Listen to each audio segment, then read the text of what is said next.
Hello, today we will be talking about James Madison and the Constitution. James Madison was a delegate from Virginia. He was a shy man that was called the father of the Constitution.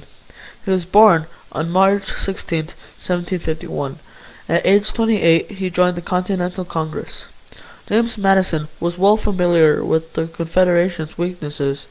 He became convinced through his experiences in 1784 to 1787 that the real problem in America's politics were the state legislatures.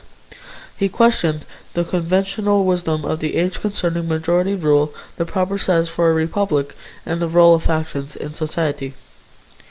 On May 25, 1787, James Madison and 56 other delegates from all of the colonies gathered in Philadelphia, Pennsylvania. They intended to revise and amend the Articles of Confederation. While almost all of the delegates were busy debating and compromising, James Madison was one in few that actually took notes on what was going on in the meetings.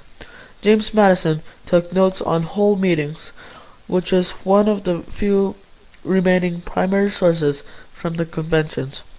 James Madison also drafted the Virginia Plan, which became the model for the Constitution. James Madison drafted the Virginia Plan in 1776, which was proposed at the meetings by Edmund Randolph. James Madison's draft of the Virginia Plan had a Congress divided into two chambers, a House of Representatives and a Senate. His plan was for Congress to make the laws, the executive branch to carry out the laws, and a third branch of government, a judicial branch, to ensure the laws. For as James Madison once said, the powers delegated by the proposed Constitution to the federal government are few and defined. He wanted to limit the powers of the government to be fair and equal. James Madison also added religious freedom. In 1789, James Madison introduced the first few amendments to the Constitution. These amendments eventually became the Bill of Rights. He came up with 19 amendments originally.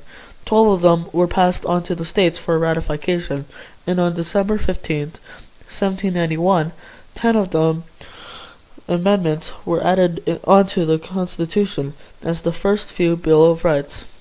He said, "A man has a property in his opinions and the free communications of them." This is like the First Amendment.